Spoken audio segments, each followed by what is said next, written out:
Amazing Discoveries presenta Reavivando la Reforma.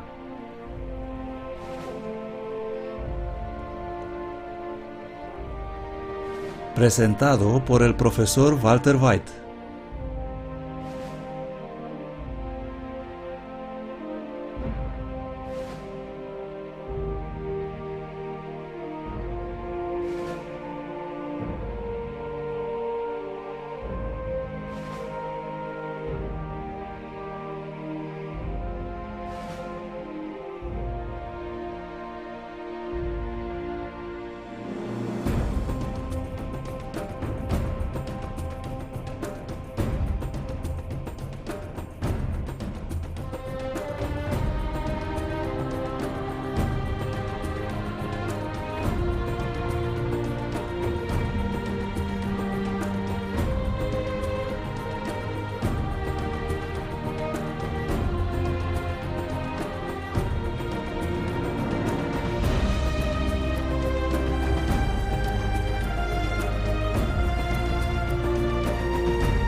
Esta noche vamos a hablar de la Reforma.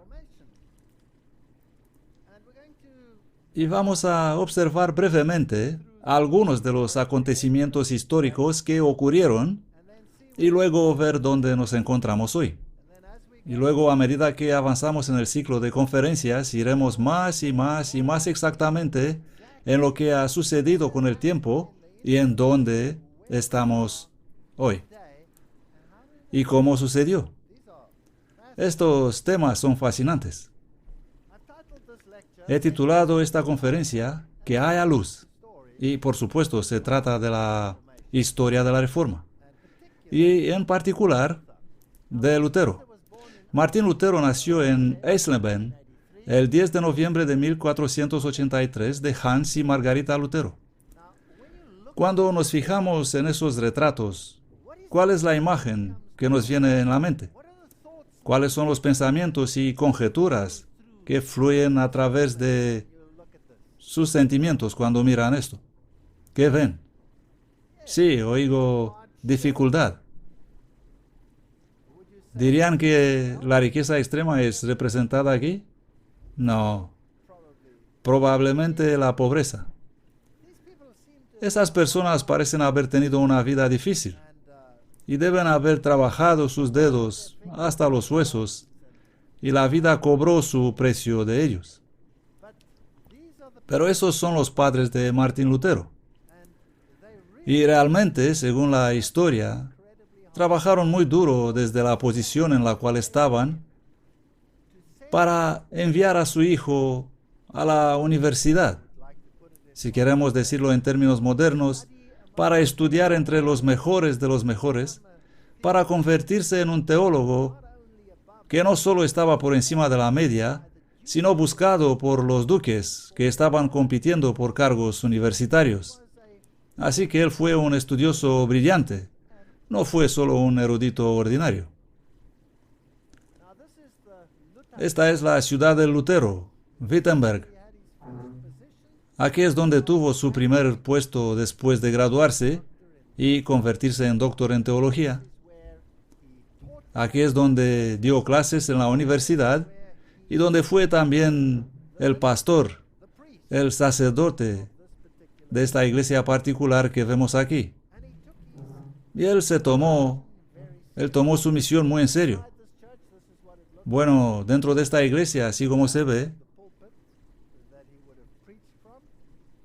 este es probablemente una réplica del púlpito del cual había predicado. Y las personas se reúnen aquí para ponerse en contacto con esta historia y para ver lo que pasó. No ha cambiado mucho esta ciudad. Gran parte de la expansión se produjo, por supuesto, en lo que fue la Alemania del Este apenas hace un rato. Y estas son las calles y los edificios y deben ser bastante similares a como estaban años atrás. Estos edificios son muy viejos. Aquí está la Universidad de Wittenberg y se pueden ver las fechas ahí. 1502, 1815. Esta es la universidad que fue creada para ser un gran centro teológico. Y aquí es donde Martín Lutero fue nombrado como joven profesor y donde él enseñó a sus estudiantes.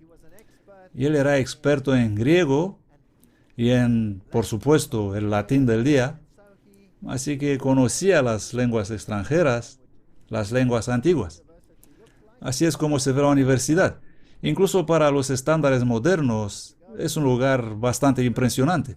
Y si entras, es impresionante.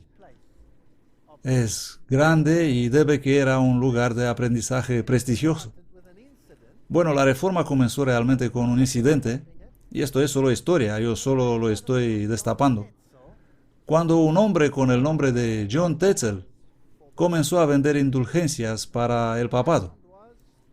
Ahora, lo que había pasado era que las expansiones de Roma y el gran coste de la restauración de Basílica de San Pedro había puesto una enorme presión sobre las arcas de la sede romana, por lo que emitió las indulgencias y nombró gente para ir y vender, para recaudar dinero para la reconstrucción y la rehabilitación de la Basílica de San Pedro a su actual gloria.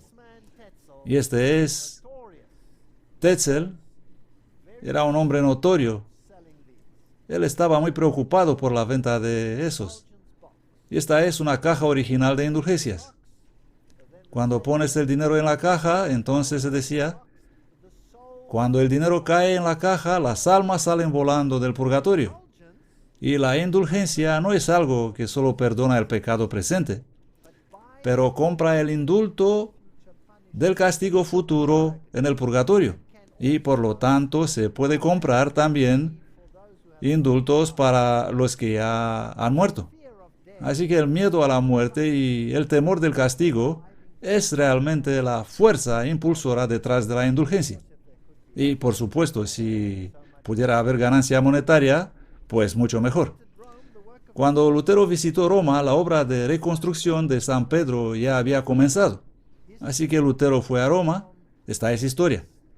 Estoy citando de las mejores, de las fuentes históricas de mayor reputación, muchas de las cuales han sido, como he dicho antes, olvidadas en salas polvorientas. Así que fue a Roma y esperaba esta euforía de la religión, y lo que vio realmente le perturbó. Julio II era papa cuando Lutero visitó Roma, pero en 1513, un año después que Lutero se convierta en doctor, Julio murió y le sucedió como pontífice León X, que era muy ambicioso y quería dejar realmente su sello en Roma. Tan vastas eran los esquemas de Leo para la reconstrucción de Roma que rápidamente vaciaron el tesoro. El Papa recurrió a la venta de indulgencias. Y aquí es cuando él encargó a los distintos territorios para ser socios en esta aventura, porque así es como haces dinero. Consigues el gobierno para dar un corte a la indulgencia, controlas al vendedor que obtiene una parte de los ingresos y el resto va a Roma. Eso es un incentivo. Eso suena a práctica comercial. Así que el comisionado para Alemania era el arzobispo Alberto de Maguncia y Magdeburgo, y esto incluía el área donde trabajaba Martín Lutero, Wittenberg. Y él chocó con este negocio de Roma bajo el cual había este intercambio de dinero. Y entonces él, el subcomisario más destacado y no menos blasfemo, dice esta fuente, esto viene de la historia del protestantismo, era Juan Tetzel, un fraile dominico que parecía haber combinado la voz de un pregonero con los halagos sin escrúpulos de un chapucero. De pueblo en pueblo a través de Alemania, Tetzel pasaba con su séquito. A la cabeza de la procesión, la bula del Papa para la emisión de indulgencias se llevaba en un cajón sobre un cojín de terciopelo. El dominicano llevaba una gran cruz roja de la cual eran suspendidos los brazos de León X, y detrás de él venían las mulas que transportaban los fardos de indulgencias. Me gustaría leerles un buen número de citas esta noche, porque la forma en que estas personas lo describen es realmente fascinante. Y saben, cuando se piensa en la Edad Media, siempre se piensa en esos pueblos primitivos atrasados. Ellos no usaban cuchillo y tenedores, así dicen, como los presentan en las películas. Siempre había esos grandes trozos de carne y ellos son... Y tenemos esta imagen de esos bárbaros. Y por cierto, el hombre bárbaro hoy en realidad significa alguien que es inculto, que es un bárbaro. Pero eso no es de donde vino el nombre originalmente. El nombre vino de los griegos, que no comprendían el idioma de los bárbaros, que constaba en una mezcla de dialectos alemánicos y que ellos oían cuando esa gente hablaban y les parecía algo como bárbaro. Y así los griegos empezaron a llamarlos bárbaros. De ahí viene el nombre. Pero hoy, por supuesto, ese nombre tiene una connotación totalmente distinta. Esta es un poco de interesante historia. De pueblo en pueblo a través de Alemania, Tetzel pasaba con su séquito. A la cabeza de la procesión, la bula del Papa para la emisión de indulgencias se llevaba en un cajón sobre un cojín de terciopelo. Ahí estamos, con todas estas mulas cargadas. Y las llaves, una estaba en la mano de Tetzel y la otra en la mano de los banqueros, y la tercera estaba en la mano de las autoridades civiles. ¿No es bonito? Tenemos el gobierno, las agencias, los banqueros, y tenemos al benefactor, el recipiente final, Roma, con implicación total. E iba por la ciudad gritando: las indulgencias son el más precioso y noble don de Dios. Venid, gritaba él, y yo os voy a dar cartas debidamente selladas, mediante incluso que los pecados que intentéis hacer serán perdonados. Esta era la naturaleza de las indulgencias. Martín Lutero, por supuesto, y sus feligreses oyeron estas cosas, y así que se irritó. Tetzel proclamaba, como el Papa Bonifacio VIII había hecho 2 siglos antes, que una indulgencia podría ser asegurada por los vivos para el beneficio de los muertos. Sacerdote, noble, comerciante, mujer, joven, señorita, no oyes a tus padres y a tus otros amigos muertos que claman desde el fondo del abismo. Estamos sufriendo tormentos horribles. Una limosna insignificante nos libraría. ¿La puedes dar y no lo vas a hacer? En el mismo instante en que el dinero cae en el fondo del cajón, el alma se escapa del purgatorio y vuela rescatada al cielo. Y luego Tetzel diría: yo te incorporo de nuevo en la comunión de los santos y te reintrego en la inocencia y la pureza en la que estabas en la hora de tu bautismo. De modo que en la hora de tu muerte, la puerta que es la entrada al lugar de tormentos y castigos se cerrará para ti, y la que conduce al paraíso de alegría se te abrirá. Así que ahí estaba ese pregonero clamando esas cosas, y las firmaba con su propia mano. Aquí tenemos un relato histórico interesante. Es así. Esta no es una conjetura. Y me gustaría leerles qué relató John Dowling con respecto a Tetzel, un incidente en su vida, que creo que debe ser incluido porque la gente no conoce estas cosas. Un señor de Sajonia había escuchado a Tetzel en Leipzig y fue muy impactado por su impostura. Él se fue al fraile y le preguntó si era autorizado para perdonar los pecados futuros, como él acababa de afirmar, o los que el demandante pensaba cometer. Ciertamente, respondió Tetzel, tengo plena autoridad del Papa para hacerlo. Bien, dijo el caballero, pienso en vengarme contra un enemigo sin atentar a su vida. Te voy a pagar 10 coronas si me vas a dar una carta de indulgencia que me hará sin culpa. Tetzel hizo algunas observaciones y cerraron el trato por 30 coronas. Poco después el fraile salió de Leipzig. ¿Qué pasó luego? El caballero, acompañado por sus criados, le esperó en un bosque entre Hüttenburg y Treblin, le atacó, le dio una paliza y cogió el rico cajón con el dinero de las indulgencias. Un grave problema. Tetzel denunció este acto de violencia y trajo la reclamación ante los jueces, pero el caballero mostró la carta de indulgencia firmada por Tetzel mismo, que le exoneraba de cualquier responsabilidad. El duque George, que al principio fue muy descontento debido a este asunto, después de ver la carta, declaró que el acusado debe ser absuelto. Así que a veces se vuelve en contra, ¿no? Pensé que debo incluir esta pequeña anécdota. Historia del romanismo, página 445, escrito en 1870. Existen cosas interesantes cuando empiezas a cavar. Según nos dice esta cita, Tetzel fue posteriormente encontrado culpable. Él estaba malversando el dinero. Y los ciudadanos que habían optado por la indulgencia de Tetzel como expiación suficiente por sus pecados, que admitieron en el confesionario, vinieron a Lutero y le dijeron: ya sabes, hice esto y el otro, pero estoy bien, Jack, porque mira lo que tengo. Me he librado de esta culpa. Y Martín Lutero explotó. Y el gas estaba en el fuego. Esto viene directamente de los libros de historia. Su siguiente paso fue escribir una carta de respetuoso protesto al arzobispo Alberto de Mayence y Magdeburg. Y ahora voy a leer. Martín Lutero escribe: el justo con dificultad se salva, escribe él, así que angosto es el camino que lleva a la vida. Los que son salvos son llamados en las marcas bíblicas, salvados del infierno. En todas partes el Señor nos recuerda la dificultad de la salvación.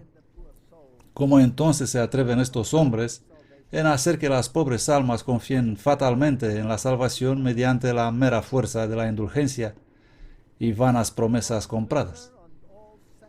Y entonces Martín Lutero, el día de Todos los Santos, 1 de noviembre de 1517, después de predicar sobre este tema, cuando el servicio había terminado, pasó por la multitud el 31 de octubre de 1517 y clavó sus 95 tesis a la puerta de la iglesia en Wittenberg.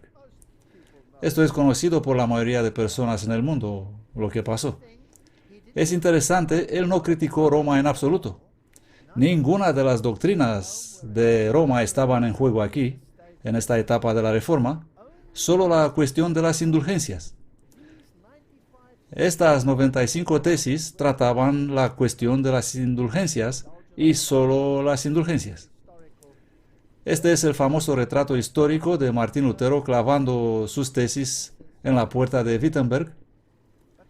Pero hay partes de la historia que han sido olvidadas y que deben ser repetidas.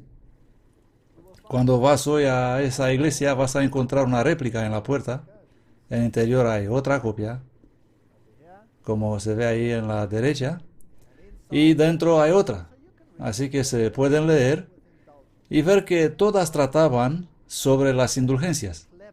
Eran, vamos a decir así, un astuto contraataque a lo que estaba sucediendo. Pero la trama se complica. Martín Lutero, como monje, no habría sido capaz de hacer esto por sí solo, por lo que Dios levantó a alguien más, a alguien de talla política. Este fue el famoso duque Friedrich, y fue llamado el de gran corazón, el misericordioso. Él era un hombre de buen corazón, era un hombre religioso, y no era un cualquiera, él era un elector, lo que significa que tenía un voto a la hora de elegir al Kaiser, al emperador del Sacro Imperio Romano, entre comillas. Así que él era un hombre muy importante y toda la zona de Wittenberg estaba bajo su control. Él era la máxima autoridad política de la región. No mucha gente sabe que Friedrich tuvo un sueño la noche anterior que Martín Lutero clavó esas tesis en la puerta. Esta es historia olvidada y tenemos que recordarla para nosotros mismos. En Worms es donde se encuentra esta estatua de Friedrich. Fue un hombre impresionante. Quiero leerles el sueño. La noche anterior que Martín Lutero clavara sus 95 tesis en la puerta de la iglesia de Wittenberg, el elector Friedrich de Sajonia tuvo un sueño extraordinario y lo soñó 3 veces, cada vez con nuevas circunstancias. Y al día siguiente él lo relató al duque John. Quiero que tomen buena nota de este sueño. Dice: «Tengo que contarte un sueño que tuve anoche», le dijo al duque John, «porque lo soñé 3 veces y cada vez con nuevas circunstancias. Oré para ser guiado, mis consejos y mi pueblo conforme a la verdad. Otra vez me quedé dormido y luego soñé que Dios Todopoderoso me envió un monje. Todos los santos le acompañaban por orden de Dios para dar testimonio delante de mí y para declarar que él no vino a inventar alguna trama. Me pidieron que tenga la bondad y la amabilidad de permitirle escribir algo en la puerta de la iglesia del castillo de Wittenberg. Esto era antes del evento. Concedí eso a través de mi canciller. Entonces el monje fue a la iglesia y comenzó a escribir con tales caracteres grandes que podía leer la escritura en Schweidnitz.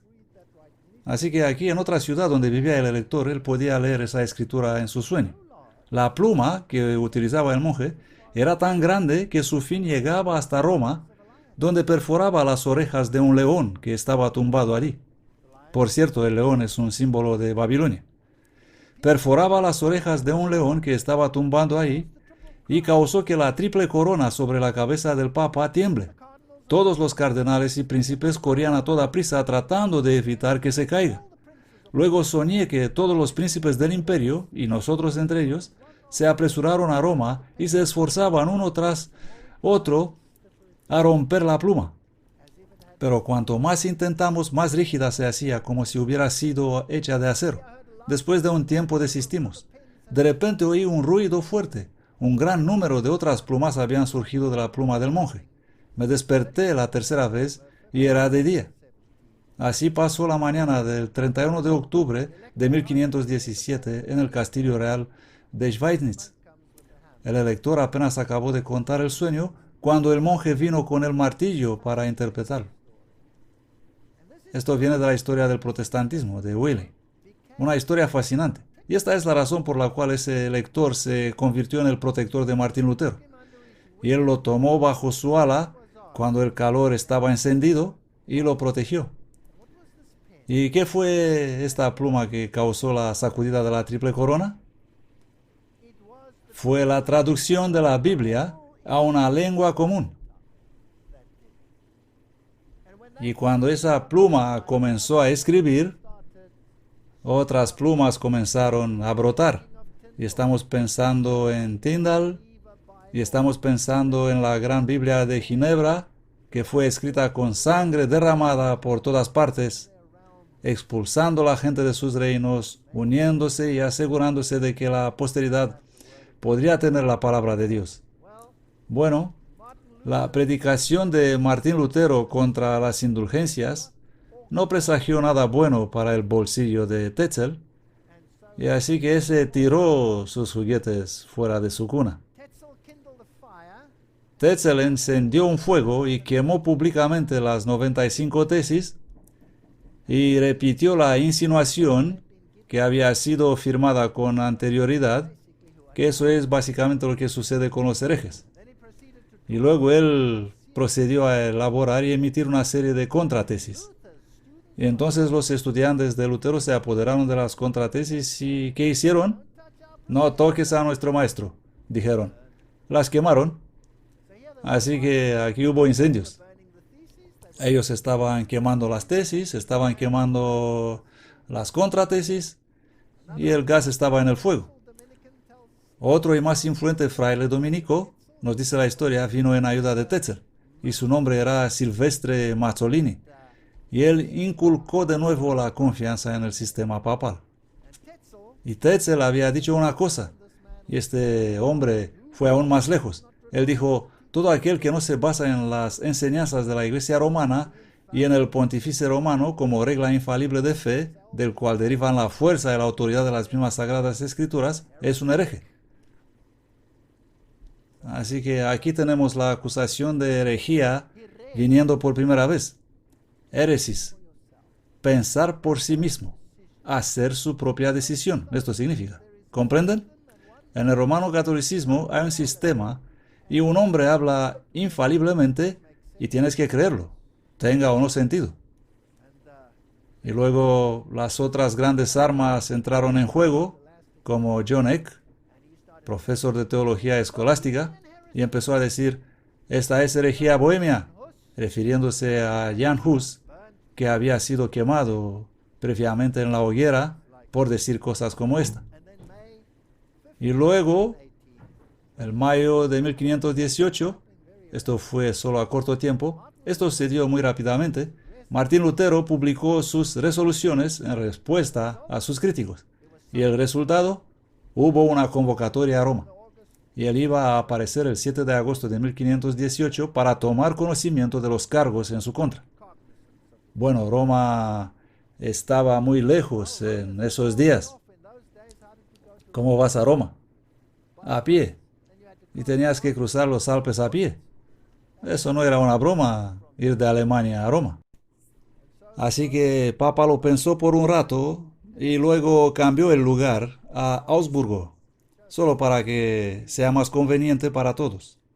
Y Martín Lutero escribió, cuando fue convocado a Augsburgo, en medio de sus enemigos, Cristo reina. Que viva Cristo, que muera Lutero. Que el Dios de mi salvación sea exaltado. Él decidió tomar su posición con Dios. Este escritor protestante reformador escribe, Augsburgo se había fijado como el lugar del juicio y el reformador salió andando a viajar hasta allí. Grandes temores fueron preparadas para él.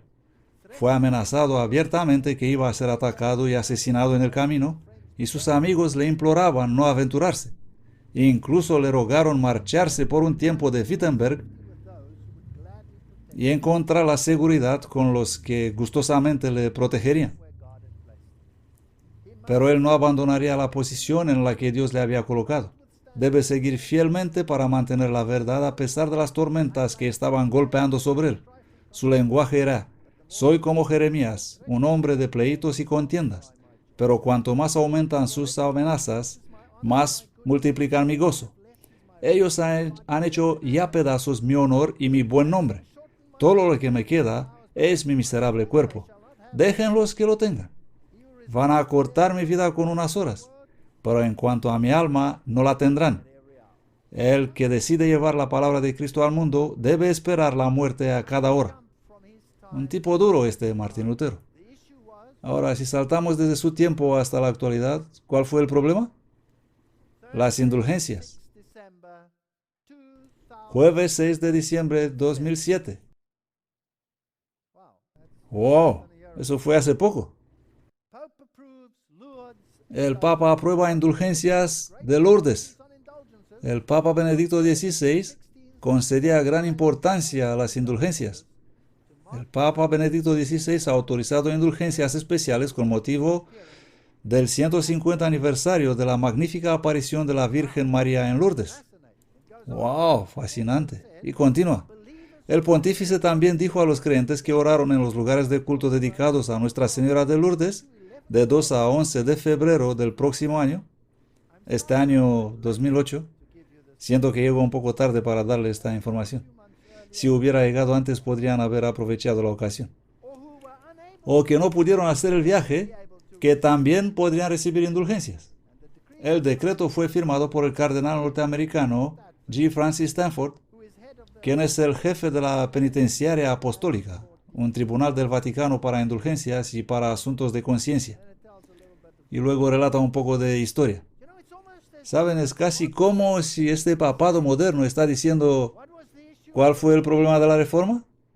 Aquí, en tu cara, la indulgencia más grande en la historia de la Iglesia Romano-Católica.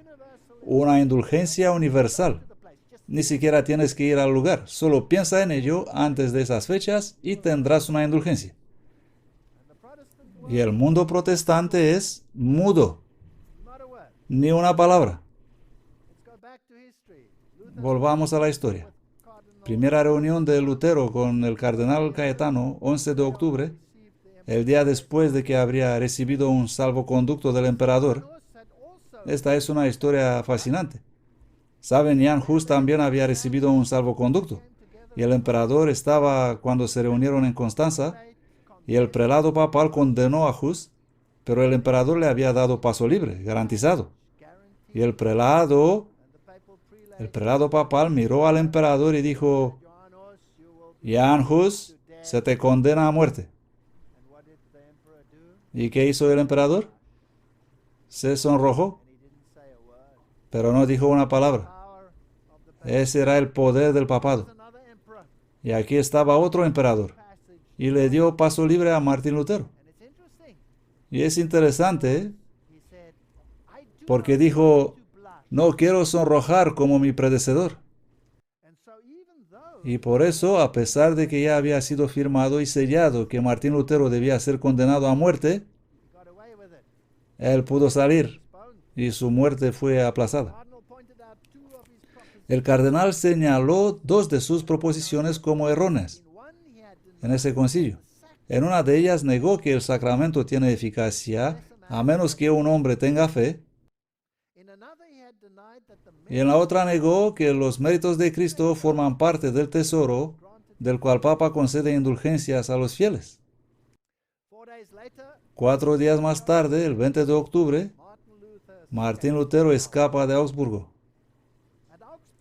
En Augsburgo, escribe este historiador en la historia del protestantismo, Lutero dejó atrás una apelación a Roma. Y me gusta su apelación. Él escribe: apelo al Santo Padre el Papa, mal informado, al Santo Padre el Papa León X, por la gracia de Dios, que sea mejor informado. Lo puso bonito, ¿no? Lutero supo por primera vez que en realidad ellos tenían el informe pontificio en las manos para arrestarlo y condenarlo a muerte. ¡Wow! Así que esto es otra vez lo mismo que le hicieron a Jan Hus. Al recibir el informe del delegado en Roma, el Papa procedió a emitir el 9 de noviembre una nueva decretal sobre el tema de las indulgencias.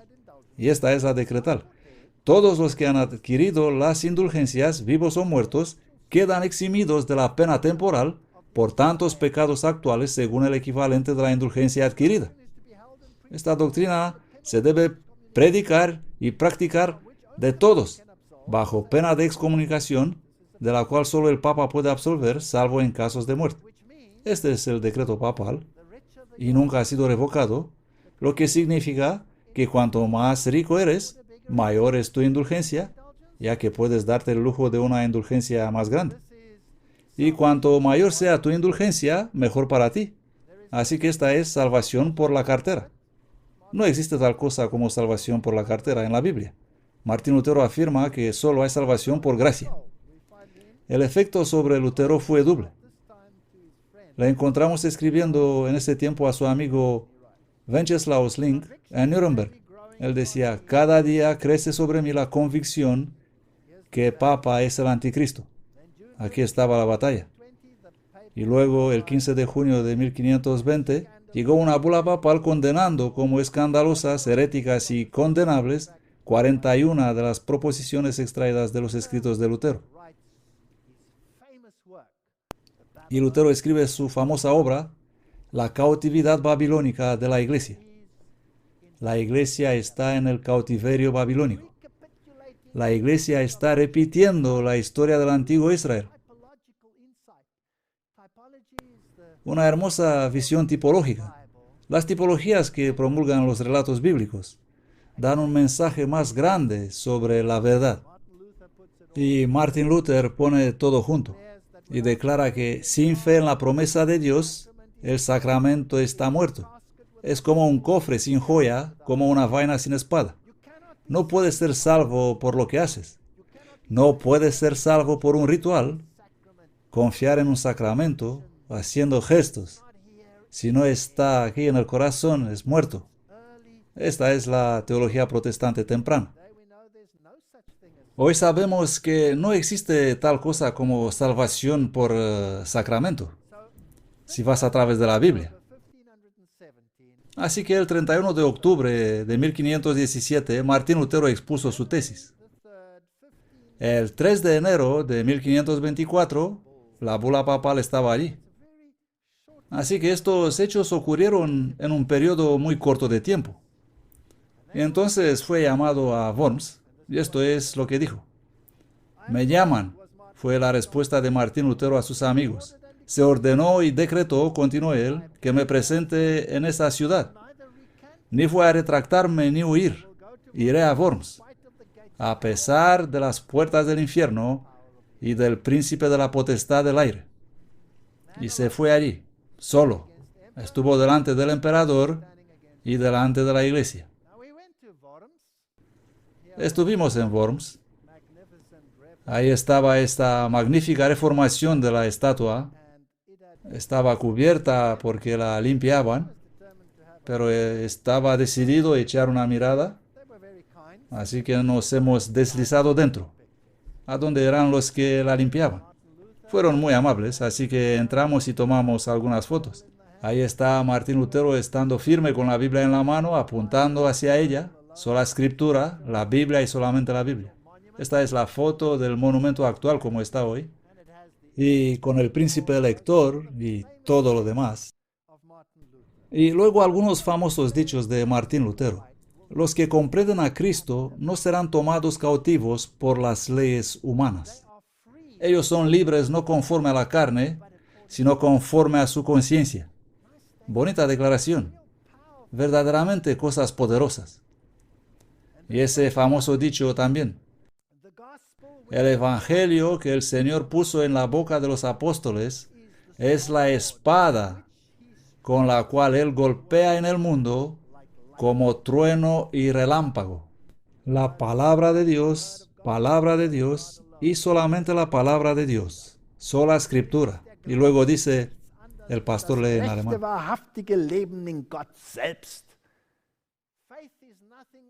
La fe no es otra cosa que vivir verdadera y absolutamente en Dios mismo. Y para comprender correctamente la Biblia, necesitamos el Espíritu de Cristo. ¿Comprenden? La noción era que para comprender la Biblia necesitabas el Espíritu del papado. Pero Martín Lutero le dio la vuelta. Aquí estoy, no puedo actuar de otra manera. Así me ayude Dios. Estas son algunas de las famosas declaraciones de Worms. La iglesia o el sitio donde este encuentro tuvo lugar fue destruida en algún momento después y no existe hoy, sino una plaza que se ve ahí. Esa es la catedral justo al lado y dentro puedes ver esta réplica del edificio donde Martín Lutero dijo esas memorables palabras delante del Kaiser. Pero si intentas tener acceso a esa historia, no puedes. Estaba cerrado. Había una valla rodeando todo el sitio, las puertas cerradas con pesadas cadenas, y yo necesitaba estas fotos para venir aquí y mostrarles. Así que estuvimos pensando, a ver cómo vamos a conseguir esto. Y tuvimos que subir esas cosas con pinchos, y ven que ya no soy joven, pero fue divertido. Hemos saltado con todas las cámaras por ahí y hemos conseguido entrar. Y ¿saben qué es interesante? En todos los lugares donde están estos sitios de la Reforma, como les he mostrado ayer, las huellas se han borrado ya. Y a veces se han profanado, en mi opinión. ¿Qué hicieron aquí en este sitio? Pusieron una escena donde presentan conciertos rock, justo allí. Y cuando se abren esas puertas y todos entran y los grupos de rock empiezan a gritar, la historia de Martín Lutero es eliminada. Aquí es el lugar donde Martín Lutero estuvo. Los árboles hay tanta luz que no puedes ver nada. Así que tuvimos que hacer una sombra para poder leer. Y lo que dice ahí, este es el aula, la gran sala donde estuvo de pie, lee en alemán. Aquí estuvo delante del Kaiser y el reino Martín Lutero en 1521. Y habló estas memorables palabras: aquí estoy, no puedo actuar de otra manera, así me ayude Dios. Esta es la escena para los grupos rock. Hay los asientos, los bancos, y ahí puedes disfrutar de lo que sea. Bueno, Martín Lutero escapó de Worms y su amigo el elector lo trajo consigo y lo puso en el castillo de Wartburg que vimos anoche, y allí fue realizada la mayor obra para los siglos venideros, la que hizo posible para nosotros conocer qué dijo realmente Dios. Allí él contempló su vida, habiendo sido ese piadoso monje de la iglesia que nunca quiso dividir.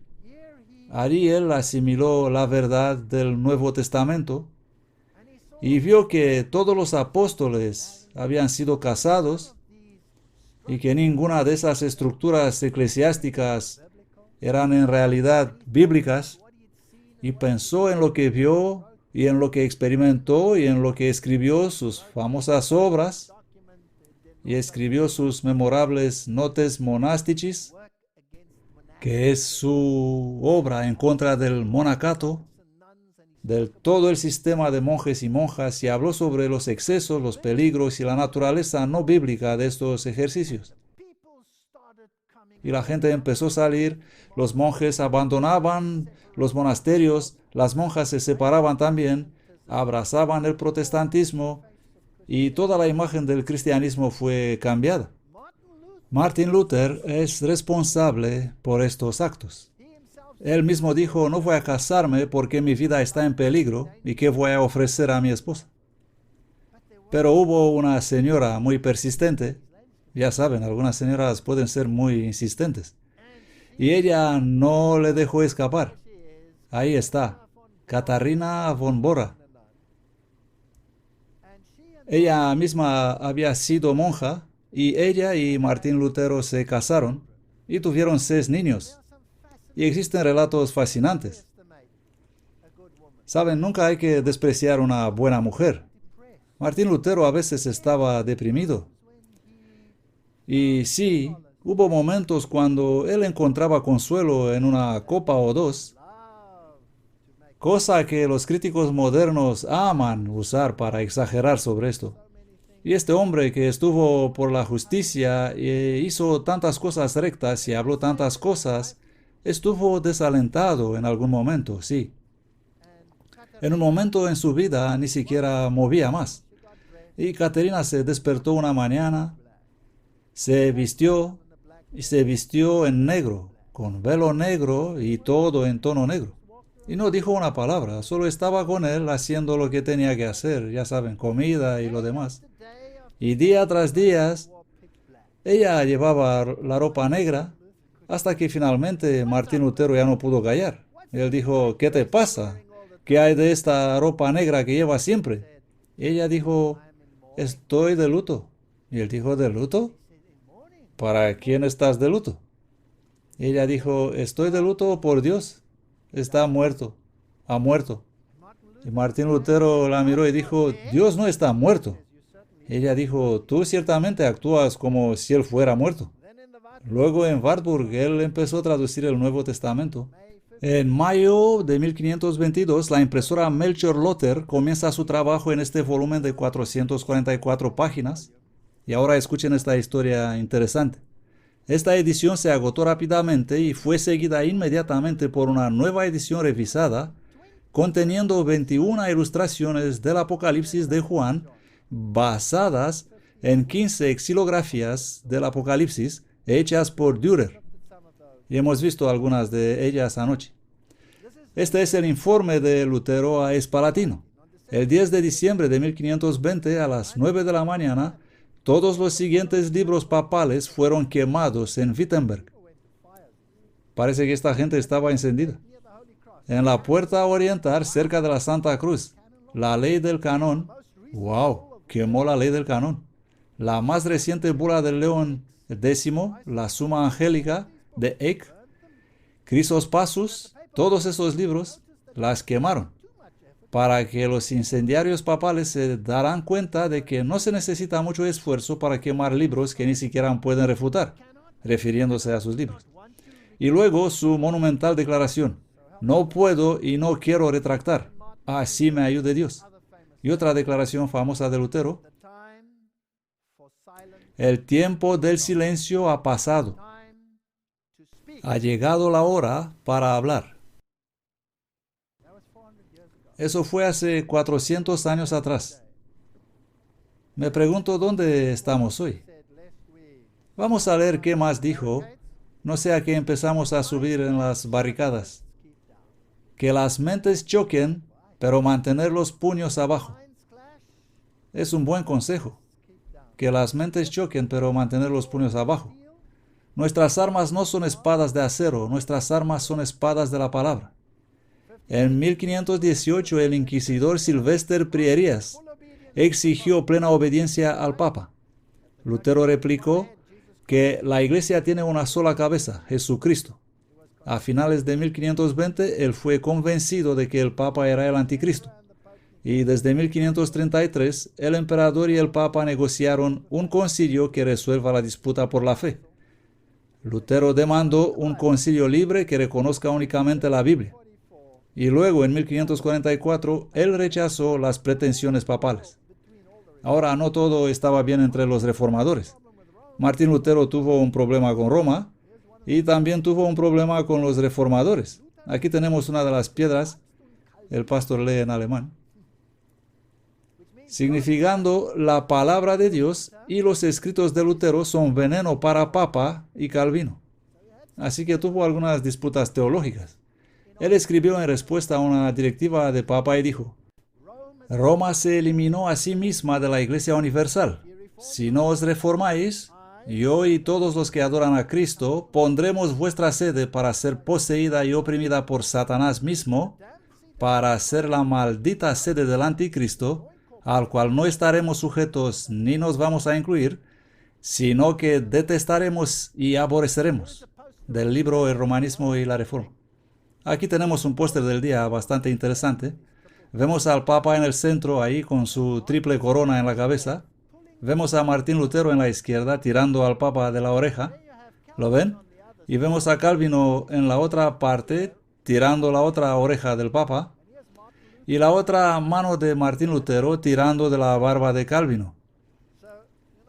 Así que ya ven que la gente tenía todavía bastante sentido del humor. Y ahí continuaba esa batalla. Un poquito más de información histórica.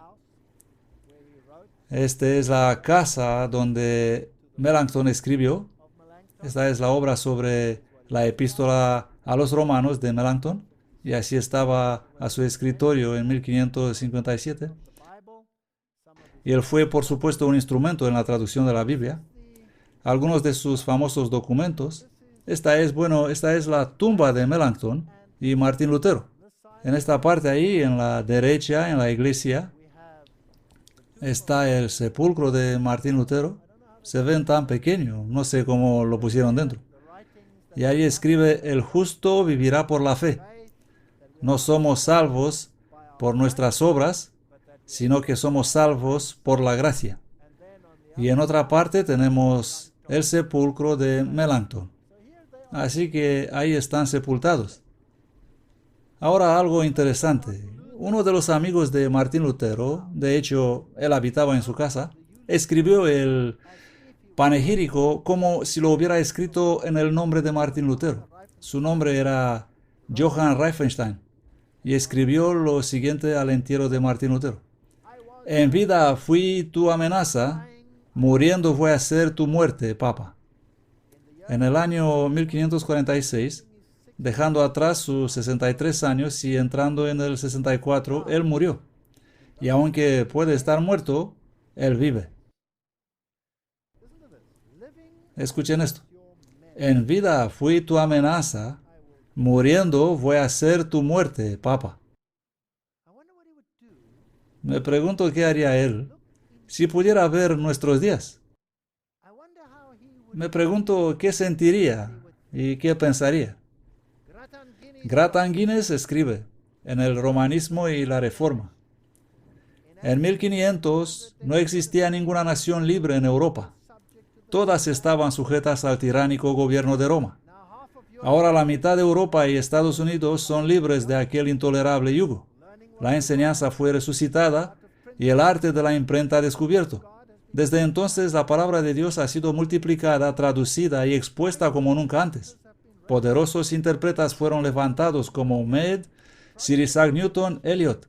La reforma protestante fue obstaculizada por una tremenda reacción del papado. Difícilmente fue librado el barco de la iglesia protestante y lanzado sobre el abismo, que ahí levantó una gran tempestad. La resurrección de los asesinados testigos de Cristo en la persona de los reformadores fue respondida por una resurrección de todos los poderes del abismo. Me gusta la forma en que estos viejos reformadores escribían. El despertar de las almas de los hombres trajo la guerra civil y eclesiástica, una guerra de maldiciones y una guerra de exterminio. Miradla, vosotros valientes reformadores. Podéis vencer, pero será mediante lucha y angustia y mares de sangre. Ahora escuchen este relato histórico. Guinness escribe: levántate, oh Lutero, clama respecto a la cautividad babilónica de la iglesia, quema la bula papal, despierta Alemania, pero tendrás tu reto. Satanás traerá a su Loyola y Loyola a sus jesuitas, sutiles, enseñados, con atuendos y nombres sagrados, con infinitos disfraces, innumerables, académicos, profesores, teólogos, confesores de príncipes, políticos, retóricos, casuistas, geniales instrumentos, sin escrúpulos, de doble filo, hombres adaptados a todos los ámbitos y todas las empresas. Ellos irrumpirán contra la iglesia de la Reforma, cada uno sabio en su sabiduría y fuerte en su fuerza, que no son desde arriba, sino desde abajo. Él escribe: cabalga adelante, limpia flor de Francia, esforzaos, oh valientes hugonotes, por la libertad de vuestro país y por la fe del Evangelio. Pero París se inundará con vuestra sangre. Vais a ser amontonados como basura en las calles. Vuestros cuerpos serán ahogados en los arroyos y se pudrirán en los ríos, colgarán en las cadenas, serán arrojados en cementerios o enterrados en montones de estiércol.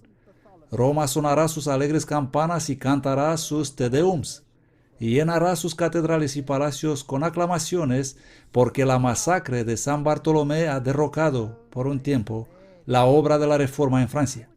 Esta es historia. Tanta sangre. ¿Y dónde se fueron? Huyeron. Y yo diría que muchos aquí sentados son sus descendientes. Y muchos de mi país, los hugonotes franceses, huyeron a Sudáfrica, los hugonotes holandeses huyeron a Sudáfrica, y la guerra continúa y se está librando hoy en día. Levantaos, oh holandeses, ponte de pie, Williams, el taciturno, poneos de pie vosotros hombres de Haarlem y Rotterdam, de Ámsterdam y Leiden, vosotros valientes burgueses y fervientes teólogos, atreveos a luchar por la libertad civil y la sagrada verdad. Vuestra tierra gemirá bajo los pies de las tropas del duque de Alba. Vuestras fortalezas caerán, vuestros ciudadanos serán traspasados por espadas españolas, vuestras pertenencias serán saqueadas, vuestras esposas y vuestras hijas serán deshonradas y vilmente asesinadas, vuestros hijos pisoteados por los cascos de caballos y pisoteados como el lodo de las calles. Holanda es un pequeño país minúsculo hoy en día. Solía ser un grande imperio. Fue toda la parte norte de Francia, toda Bélgica. Todo eso era un país. Hoy la espada ha eliminado el protestantismo y dejó un diminuto enclave que ha sido hecho tan degradado en términos de moral que es increíble. Rompe tus cadenas, oh Inglaterra. Roma encontrará los medios para remacharlos de nuevo. Me pregunto si dijo la verdad. Has de tener a tu María la Sanguinaria y a tus fuegos de Smithfield. Quemarán en ellos a los obispos protestantes. Contra tu isla del Mar Cenido, España enviará su orgullosa armada. Una flota de 130 grandes naves de guerra vendrá a través de los mares, 12 de ellas llevando el nombre de los 12 apóstoles. Serán cargadas de marineros y soldados con espadas y pistolas, con sacerdotes y jesuitas. El Papa bendecirá las banderas. Ay de ti, oh Inglaterra, si el cielo no te ayudará, si sus vientos abandonarán tu causa. Qué magnífico roce poético a través de la historia. Esas naves vinieron, esa masiva armada española. Y Sir Francis Drake, con una decena de barcos, trataba de estar en contra de ella, en esas pequeñas embarcaciones. Y luego vino la tormenta y barrió esa armada y la estrelló contra las costas de Escocia. Y Sir Francis Drake limpió el resto. Y como consecuencia de la tormenta, la Biblia se encuentra en todas las partes del mundo de hoy. Si eso no hubiera ocurrido, no tendríamos la Biblia. ¿Se terminó esa guerra? ¿O solo fue el fin de una batalla? Quiero saltar a los tiempos modernos y voy a citar solo de los tiempos modernos. Verán que mis citas provienen de los últimos 2 o tal vez 3 años. Y estamos tratando con este Papa, el Papa actual, el Benedicto. Esta es la alocución de su santidad Benedicto XVI al Patriarcado de Constantinopla. Todos tenemos el deseo de acompañar esta obra con oración perseverante, hablando del ecumenismo. Que el Señor ilumine a los miembros católicos y ortodoxos para que puedan presentar sobre la base de la Sagrada Escritura y de la tradición de la Iglesia, ese fue el problema de la Reforma, ha vuelto, soluciones que nos puedan llevar a dar pasos importantes hacia la plena comunión. Estoy muy contento de saber que el Patriarcado Ecuménico y el Patriarca Bartolomé I mismo están siguiendo el trabajo de esta comisión con sentimientos similares. La Reforma ha terminado. Este es su discurso de 2006 para los hermanos de la Compañía de Jesús, a los jesuitas, que fueron levantados para destruir la Reforma.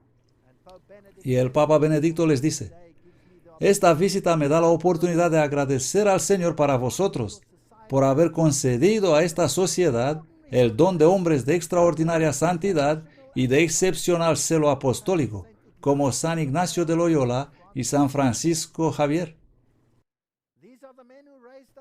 Estos son los que levantaron la Inquisición. Estos son los hombres que han asesinado millones porque se atrevieron a creer lo que dice la Biblia. El señor Francisco Javier fue a la India. ¿Y qué encontró allí? Cristianos. Cristianos guardadores del sábado, por cierto. ¿Y qué dijo? ¿Qué es esta herejía que encuentro aquí? ¿De dónde viene esto? Y ordenó la Inquisición en Goa. Y los masacraron. Acabaron con ellos. Estos son los santos a los cuales se refería el Papa. Y él dice: para vosotros, ellos son los padres y fundadores. Por tanto, conviene que en este año del centenario los recordéis con gratitud y mirar como guías iluminados y seguros para vuestro camino espiritual y vuestras actividades apostólicas. Por lo tanto, él dejó a sus seguidores una preciosa herencia espiritual que no debe perderse ni olvidarse. Precisamente porque era un hombre de Dios, San Ignacio de Loyola fue un fiel servidor de la Iglesia, en la que vio y veneró a la esposa del Señor y la madre de los cristianos. Y el voto de especial obediencia al Papa, que él mismo describe como nuestro primer y principal fundamento. ¿Cuál es el fundamento sobre el cual ningún hombre debe construir? ¿De acuerdo con la Biblia? Ninguna otra fundación salvo Cristo Jesús. Pero aquí nos trasladamos a una nueva base. Gracias a la contrarreforma de los jesuitas. Aquello por lo que disputó la reforma ha vuelto.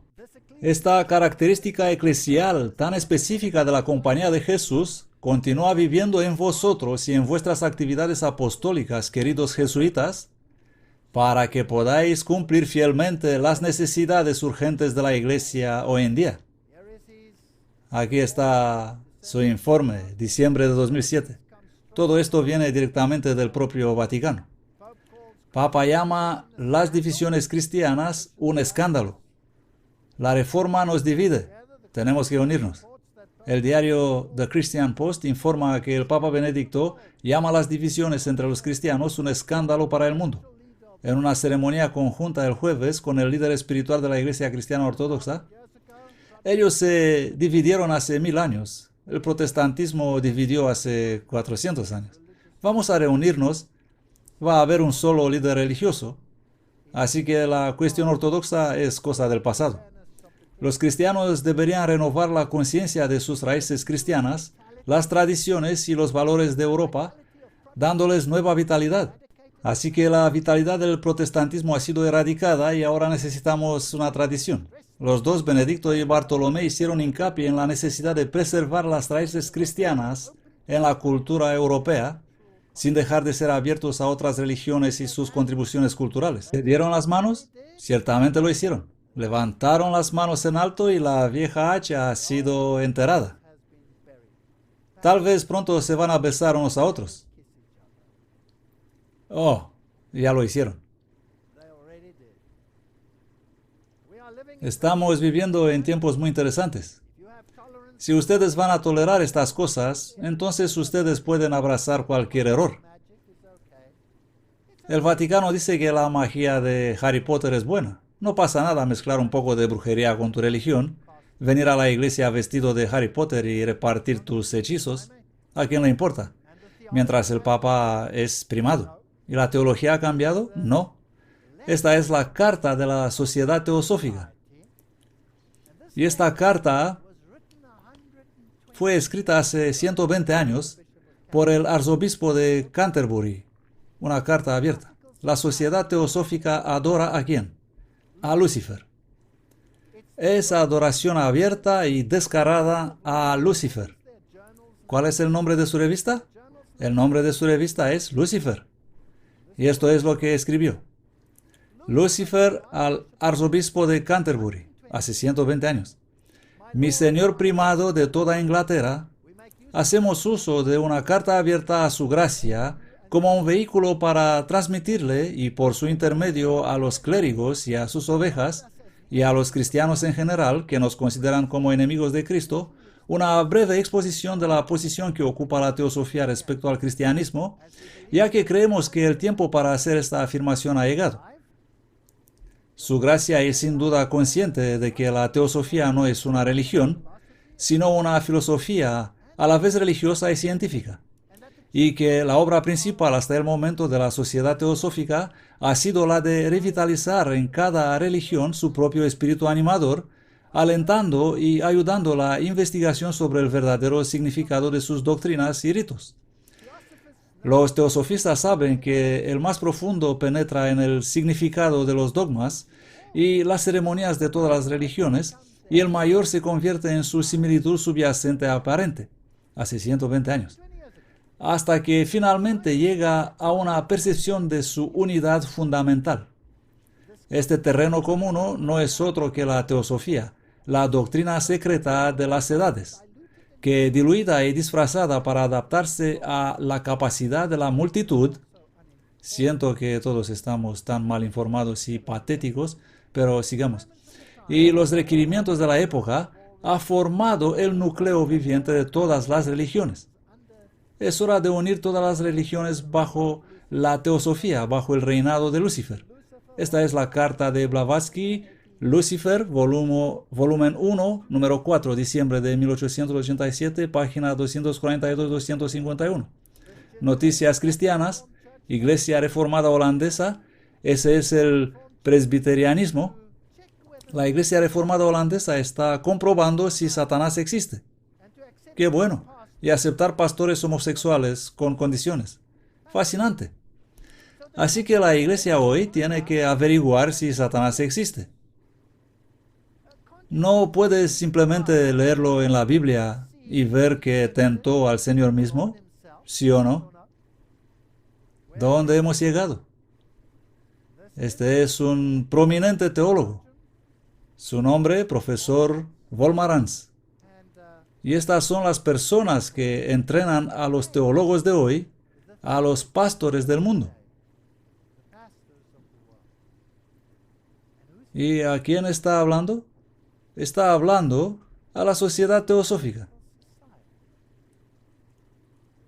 Estoy muy contento que la Sociedad Teosófica comparte algunos de estos puntos de vista. Y en cierto sentido estamos reinventando la rueda, pero esto es maravilloso. Ya sabe que algo global está sucediendo en este momento. algo que no entendemos, pero que está sucediendo. Algunas de las ideas que estamos mencionando en este momento ya aparecieron en los gnósticos, que era una secta cristiana de los siglos I y II, ya sabe. Y un montón de gente nos está criticando. Ellos dicen que simplemente decimos lo que ya se ha dicho, y ya se ha sostenido, y ya se ha demostrado que es herejía. Solo lo dice de nuevo. ¿Y qué? Y finalmente llegamos al punto de partida. Teosofía, así como él dijo, eso abrazamos hoy. Volvemos al punto de partida. ¿Y qué? Está bien. Mi propia experiencia, si se me permite compartir un poco, vengo de una familia que tenía profundas conexiones ocultistas. Y quería declarar claramente, soy un tipo bastante travieso, así que quería que ustedes tengan una declaración que solo se puede obtener de alguien de dentro. Y mi esposa, por haber sido la hija de un muy alto, prominente ocultista, que ahora está muerto, y tengo un gran respeto por mi suegro, hemos utilizado su nombre para llamar a la puerta de sus conexiones ocultas anteriores para preguntarles si podríamos guardar un libro de ellos. Pero cuando se enteraron quiénes éramos y quién era mi esposa en particular, fueron tan emocionados que nos invitaron a entrar. Casi tuvimos un ataque de corazón, por cierto. Lo que es fascinante es lo que descubrí allí, que esos escritos de teosofía de Blavatsky forman la fortaleza de lo que se enseña en los seminarios teológicos de renombre en el mundo. Esto es aterrador. Y luego lo tienes confirmado por los mismos teólogos que se supone deben enseñar el Evangelio a la gente. El Vaticano repite, las demás denominaciones cristianas no son verdaderas iglesias. Por segunda vez en una semana, el Papa Benedicto ha corregido lo que él dice ser interpretaciones erróneas del Concilio Vaticano II, reafirmando el primado de la Iglesia Católica Romana y diciendo que las otras comunidades cristianas eran o deficientes o no eran verdaderas iglesias. Así que en lugar de revocarlo, no, ellos lo repiten. Y luego en 2007, las iglesias planean volver a unirse bajo el Papa. Propuestas radicales para reunir a los anglicanos con la Iglesia Romano-Católica bajo el liderazgo del Papa han de ser publicadas este año, escribe el diario The Times Online, en este informe de 42 páginas firmado por los obispos. Y aquí lo tenemos. La Iglesia Anglicana de Inglaterra. Roma encontrará los medios para volver a colocar las cadenas, escribió Grattan Guinness hace 120 años. Aquí, Rowan Williams, jefe de la Iglesia Anglicana, arzobispo de Canterbury, se postra en sumisión al anillo del Papa. La Reforma ha muerto.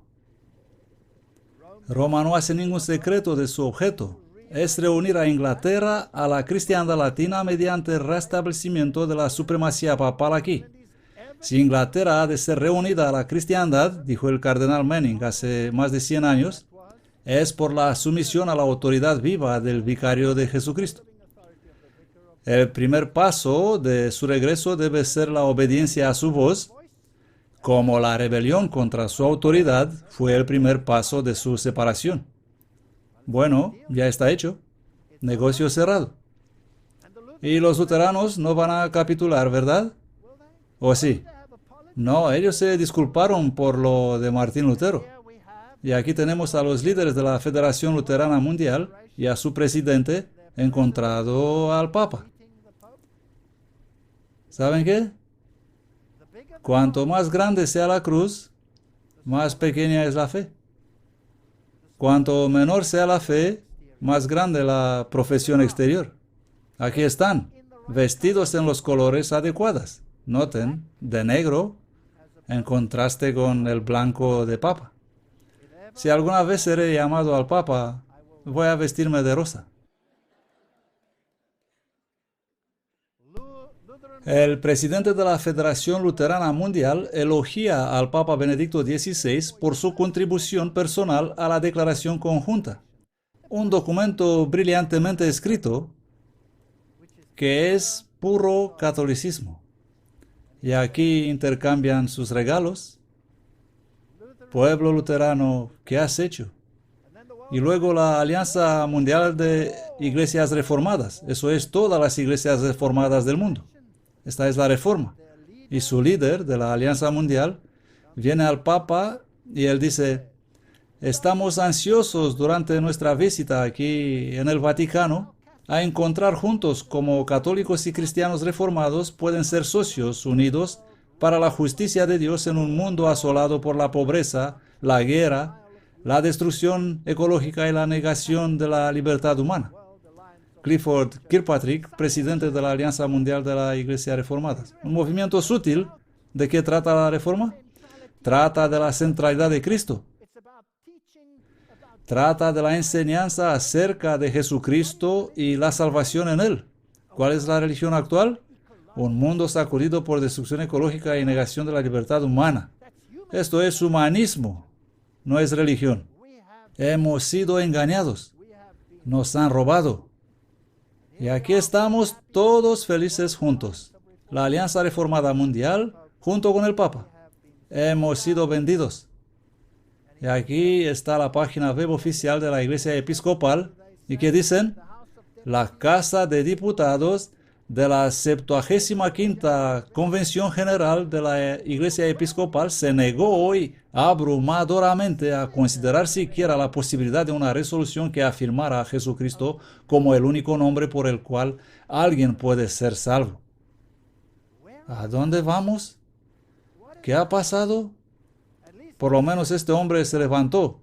El reverendo McDowell explicó: hacer una declaración de fe sobre acciones es la esencia de la justicia propia. Además de salir de la comunión anglicana, hemos decidido dejar a Jesucristo detrás también.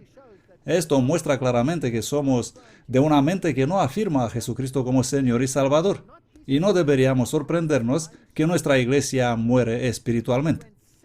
El voto fue 70,5% en contra y 29,5% a favor de confirmar a Jesucristo como Señor. Esto es 70,5% de los sacerdotes, predicadores, obispos, que rechazaron siquiera considerar eso, ni hablar de debates. Y luego los metodistas, afirmar la teología romano-católica sobre la justificación. Su eminencia, el Sandberg, presidente del Consejo Mundial Metodista, abrió la sesión. Estamos en un gran problema. El diario Indian Catholic, los metodistas se unen a la declaración sobre la justificación. No queremos más. Los metodistas buscan el diálogo mundial y el intercambio con los católicos. Metodistas de todo el mundo han aprobado por unanimidad una resolución que autoriza la continuación del diálogo con la Iglesia Romano-Católica con el objetivo declarado de plena comunión en la fe, misión y vida sacramental. Así que ese pequeño pedazo de pan, que es el cuerpo real, absoluto y transustancial de Cristo, según el catolicismo, y es sacrificado cada vez que se ofrece, ¿ha de ser universal? Hus murió por eso. ¿Lo sabían? Rogers, quien ayudó a Tyndale a escribir la Biblia, murió. Fue llevado a las llamas y murió porque se negó a aceptar eso. Hoy están acudiendo en masa a Roma. Quiero preguntarles si esto está anticuado. Es una declaración citada de un viejo catecismo católico. El Papa toma el lugar de Jesucristo en la tierra. Por derecho divino, el Papa tiene potestad suprema y plena en la fe, en la moral sobre todos y cada pastor y su rebaño. Él es el verdadero vicario, la cabeza de toda la iglesia, el padre y maestro de todos los cristianos. Él es el gobernante infalible, el fundador de los dogmas, el autor y el juez de los conceptos, la regla universal de la verdad, el árbitro del mundo, el juez supremo de los cielos y la tierra, el juez de todos, no siendo juzgado por nadie, es Dios mismo en la tierra. ¿Es esto anticuado? Aquí está Papa Benedicto actuando como Cristo, recibiendo regalos de 3 sabios. Son niños, solo están jugando un juego. Pero este es un mensaje.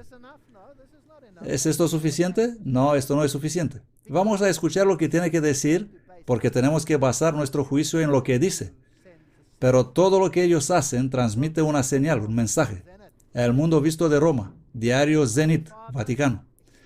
El Santo Padre explicó este miércoles cuando habló sobre el Papa del primer siglo, que dijo que el Papa era primado de todas las iglesias, y se refirió a la carta de San Clemente que dice: la clara distinción entre los laicos y la jerarquía no significa en modo alguno una contraposición, sino solo la conexión orgánica de un cuerpo, de un organismo con diferentes funciones. Suena tan bonito, pero ¿qué significa?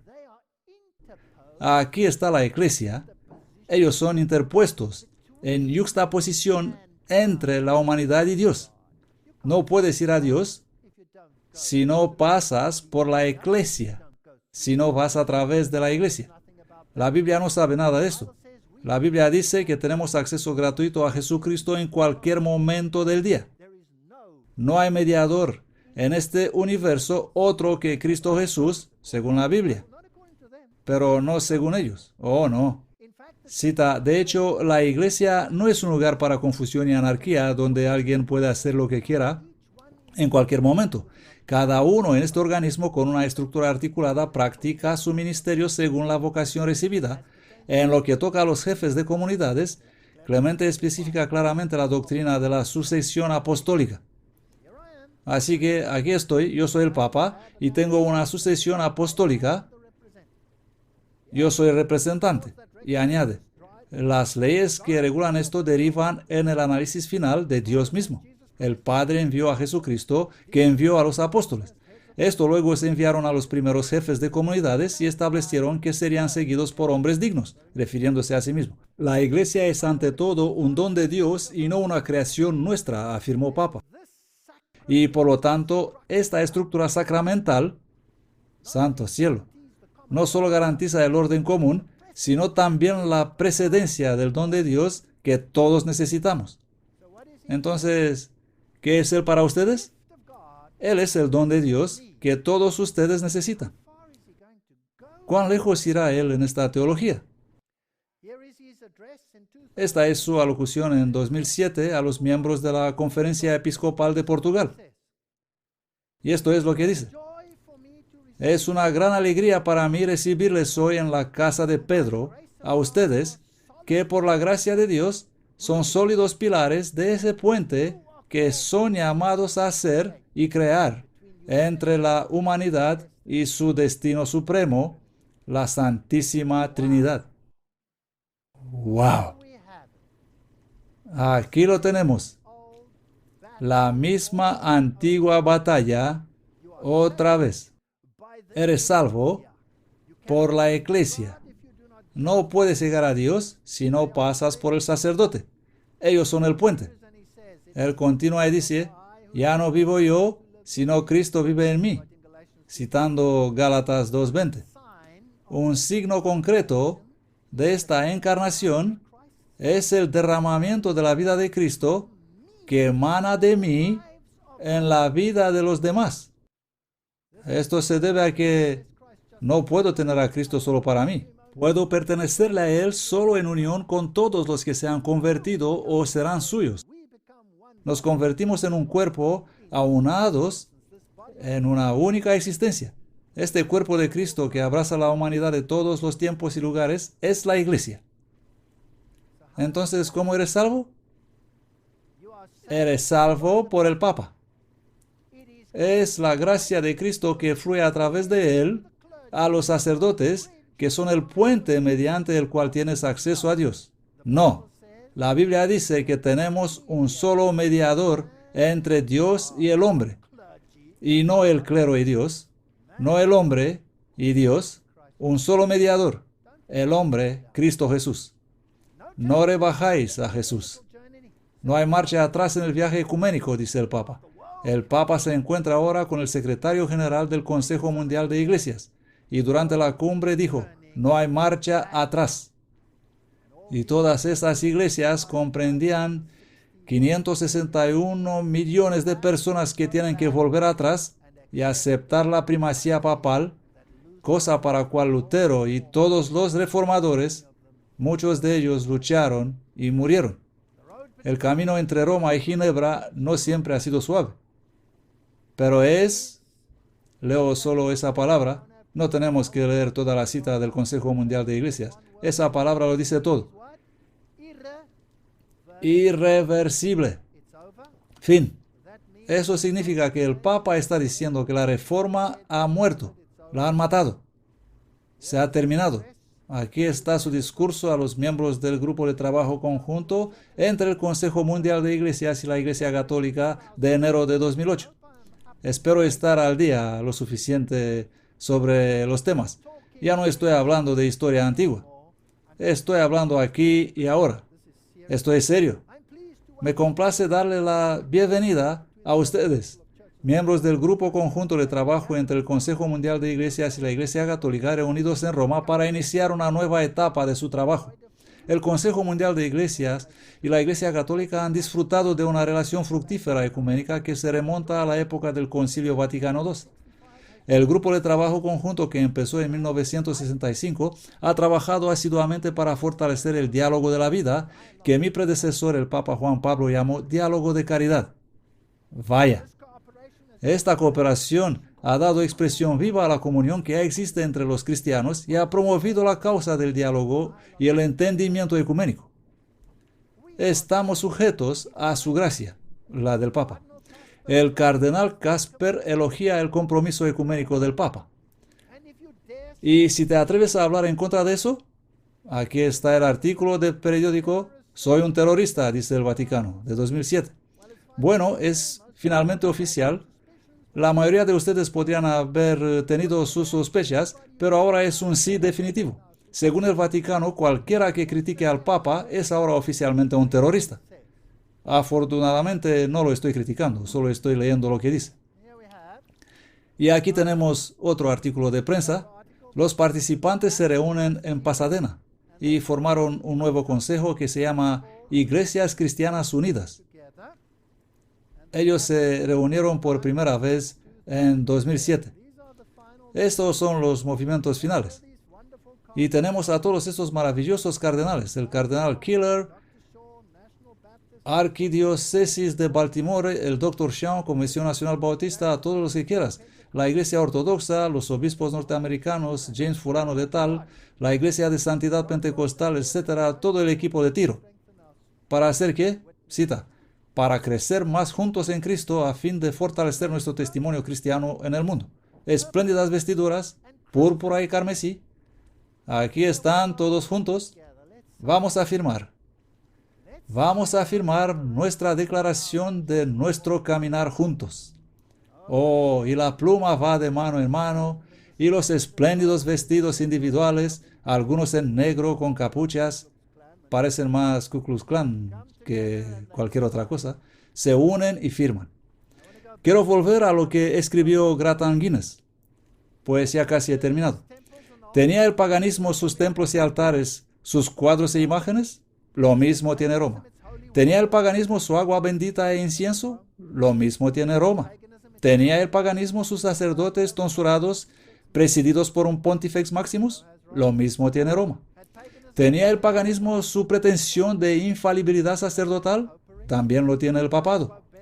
De hecho, el Papa Benedicto despidió al cardenal Hans Kung porque se atrevió a cuestionar la infalibilidad papal. ¿Tenía el paganismo sus dioses llevados en procesión? Lo mismo tiene Roma. ¿Tenía el paganismo su colegio de pontífices? También Roma tiene su colegio de cardenales. ¿Tenía el paganismo sus órdenes religiosas? Igual los tiene Roma. ¿Tiene el paganismo sus ropas costosas, su reina del cielo, sus santuarios rurales y procesiones? Igual los tiene Roma. ¿Tiene el paganismo sus milagros falsos y estatuas que lloran? Igual los tiene Roma. ¿Tiene el paganismo su canonización de santos como la deificación de los cesares fallecidos? Así lo tiene Roma. ¿Tenía el paganismo su calendario idólatra y festivales? Así los tiene Roma. ¿Tenía el paganismo su celibato, símbolos místicos, reliquias, cruel persecución de los que defendían la verdad y la justicia? Lo mismo lo hace Roma. Les quiero preguntar, ¿ha cambiado algo? Y luego Guinness dice, Quisiera advertiros contra este mal que está penetrando de nuevo el mundo de hoy, trabajando en y entre las iglesias reformadas, cubierto por un velo de justicia. Siempre que veáis ritualismo o alta crítica, evitarles. Siempre que veáis un sacerdote en lugar de un predicador, un altar en lugar de una mesa de comunión, velas de cera en vez de la luz del sol del amor de Dios, ceremonia en lugar de doctrina, sacramentos en vez de gracia salvadora, liturgias en lugar de fervientes oraciones, lo llaman la Santísima Liturgia en el Vaticano II, espléndida música en lugar de adoración espiritual, vestiduras preciosas en lugar de la verdad del Evangelio. ¿Habéis visto las magníficas vestimentas en la pantalla? ¡Wow!